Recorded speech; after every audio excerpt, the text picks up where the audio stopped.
Hi everybody, this is Meredith with Madam Diesel, and today we're going to talk about a really important skill that we use to determine the health of a diesel engine, and that is a compression test. So I wanted to talk a little bit about some of the different technology used in determining, what this engine needs and how deep we need to go into it.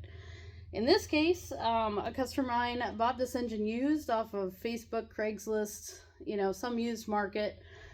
It was shipped to me, and it is my job to go through it, kind of determine, what kind of health it needs.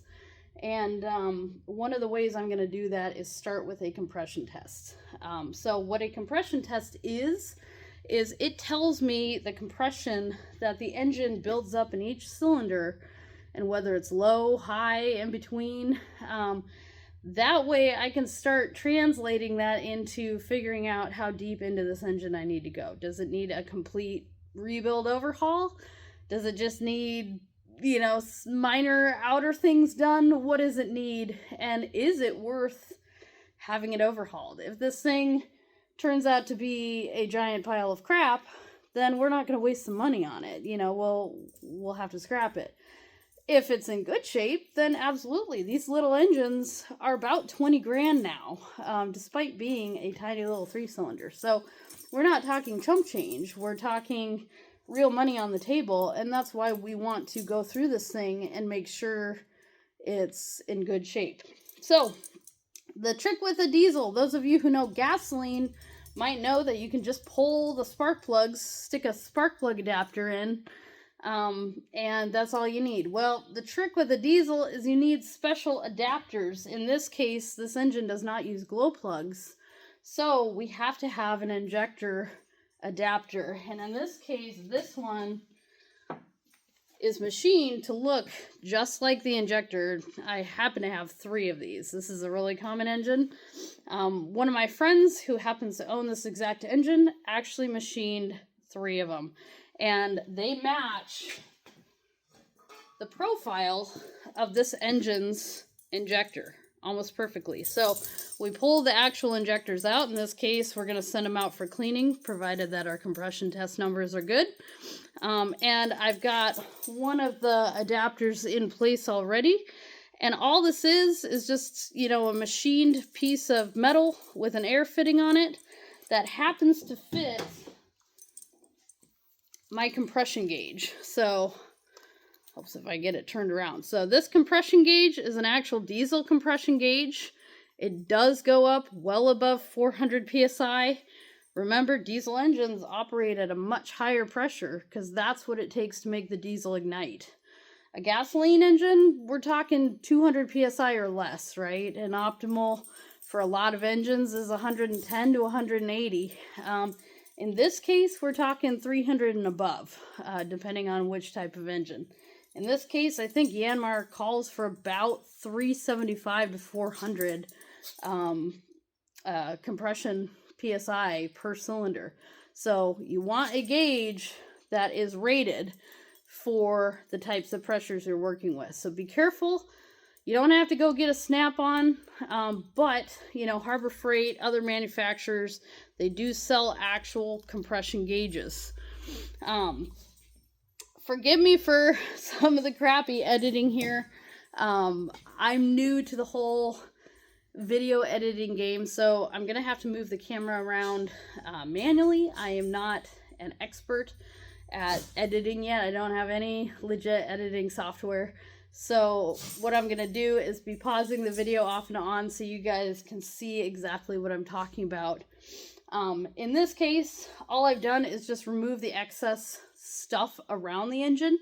I'm going to move you in here real close. And so like the air cleaner, the hard injection lines, that sort of thing, that's all been moved so I can get to it.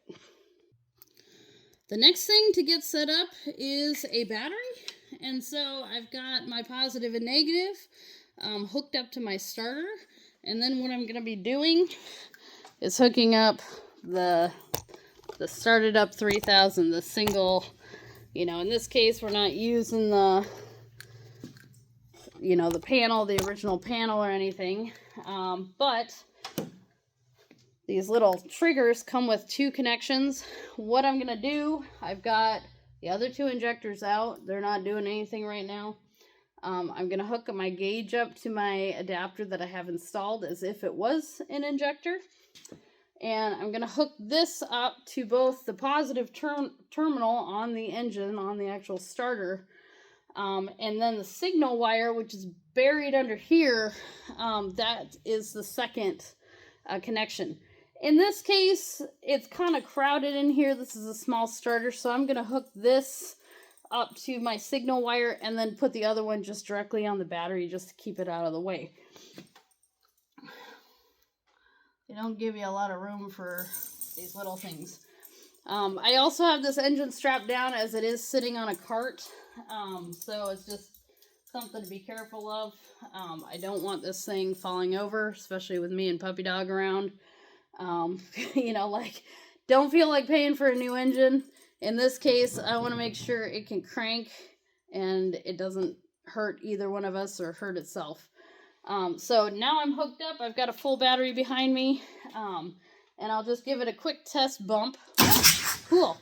So this engine is going to sound really weird because, remember, 2 of the 3 cylinders are just venting into the atmosphere. In this case, I'm just making sure that there's no loose bits that are going to fly out. This engine had some loose copper rings that when I cranked it the other night, it kind of flew out. So we don't want to get hit in the face by that. So now what I'm going to do is I'm going to set up my gauge here. And I'll try to set this up to where you guys can see it. So let's see.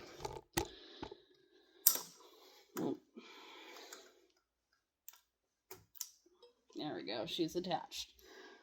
So let's see if I can tuck this someplace where you guys can see it. This thing kind of just wants to do its own thing. We'll put you over here. And what I'm going to do is I'm going to crank this for a couple seconds initially, and I want you to watch the first couple jumps of this needle. So let's see if you can see that, hopefully without the light in the way. There we go. Ready?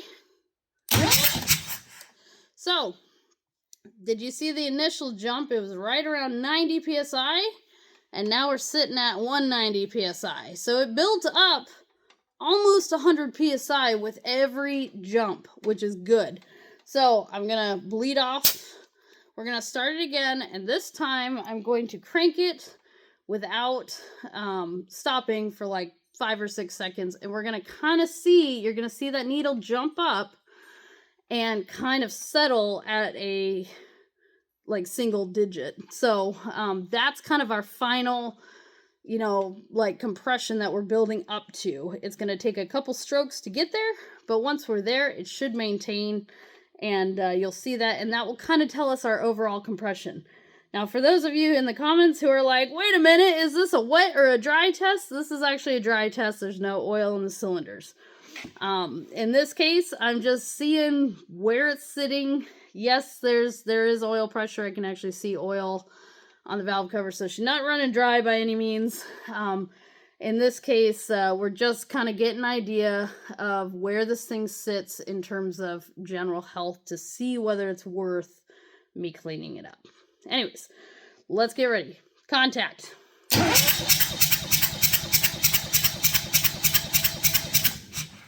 All right, let's see if we can. So we are just under 400 psi. You saw it kind of big jumps at first, and then it leveled out as we got closer and closer, and it settled about 380, 390 before it kind of stopped. That is well within Yanmar's spec. I don't know how many engine hours this thing has on it, but, you know, like, we're well within spec of what the manual says, which they wanted 375 and higher. So that's great. So that's, in this case, this is just one cylinder. So what I'm going to do, you know, for the remainder of this is I'm going to do all 3 cylinders in order, write it down. I can do a wet test as well if I'm curious. I don't really need to. With a dry test, I got kind of the numbers I was looking for. In this case, what I was looking for across the 3 cylinders was consistency. Are they all pretty close in numbers? Yes. As a matter of fact, this engine was like 380, 390 the whole way, with cylinder number 3 being the lowest at 390. And, how quickly did they build up compression? In all 3 cylinders, they built compression the same. So that tells me that the cylinders are relatively healthy. Valves, piston rings are good. And this engine's absolutely worth my time in terms of cleaning up. Now, let's say we, had a bad result. What does that mean? So in this case, I'm going to shift you back here in a second. In this case, if we had kind of some bad numbers, let's say cylinder 1 was real low at like 60 psi. So then the question becomes, where are we losing that compression? What has failed in the cylinder to make us lose that compression? This is where you do a thing called a leak down test. And so I would still be using my adapter because that's a good way to get air into the cylinder. But instead of my gauge, I'm going to hook up an air line from like an air compressor. And I do actually have a leak down kit with gauges. But kind of the old school farm way is actually really simple. And it's where you hook up an air line and you listen for it leaking. If you hear air, if you pull the dipstick out of the crankcase and you hear air coming out, well, that tells you piston rings. If you hear it somewhere in the top end, that might be a valve. If you hear it out of the intake or the exhaust, which I have removed right now, you'll hear it really, really clearly. So that's where looking, listening, feeling, that sort of thing really is going to pay off when it comes to doing this. In that case, if I hear it coming out of my intake manifold, okay, I'm just pulling a cylinder head. Now, could that be the only problem? Absolutely not. If we pull the cylinder head and I see a giant gouged cylinder where I had the issue, okay, yeah, maybe it is a piston ring. But maybe not. If I hear nothing coming out of my dipstick hole or an oil fill hole down low, I'm less likely to suspect something deep inside the engine. It might just be an intake valve. So it very quickly gives me a way to kind of know where I'm going quickly without wasting a bunch of time and without throwing parts at it. This is something that I see really, really often, and something that's kind of frustrating because it gets so expensive to even tear these little engines down. When you're paying a diesel mechanic anywhere from $200 to $400 an hour, you want to make sure they know how to diagnose things with the proper tools and the proper knowledge so they're not wasting your time or theirs. And throwing parts is not how you figure out a problem. A lot of boatyards do this. A lot of kind of independent mobile techs on the street do this. They figure the customer doesn't really know better, and they're just going to throw parts at it until it works, and that's what gets them into trouble. So I would advise on learning how to use the right tools and move forward from there.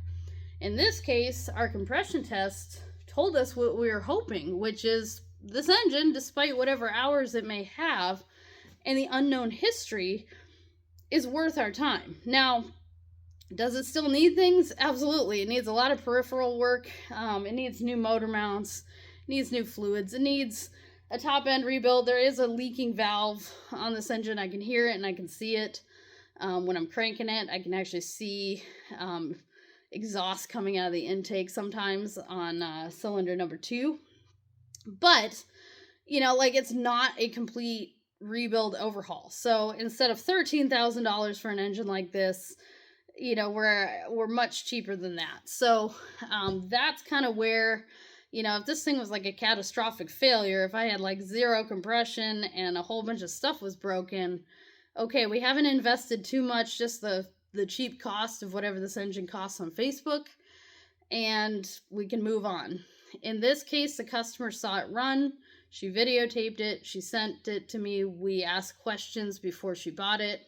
You know, she was able to look for smoke, see how hard it was to start, that sort of thing. And that's how we kind of determined, is this thing working well enough to bring it, to have it shipped from California to Washington. So that's kind of where we're at the moment. And now we've determined that this thing's actually in quite good shape, which I'm really happy about, and my customer is ecstatic about. So it absolutely is worth our time, and we'll get to tear into this thing and go from there. So anyways, I hope you guys enjoyed this video. If you have any questions, leave a comment below. I will try my best to read, as many of the comments as I can, and answer them to the best of my ability. And we'll see you next week for the next video.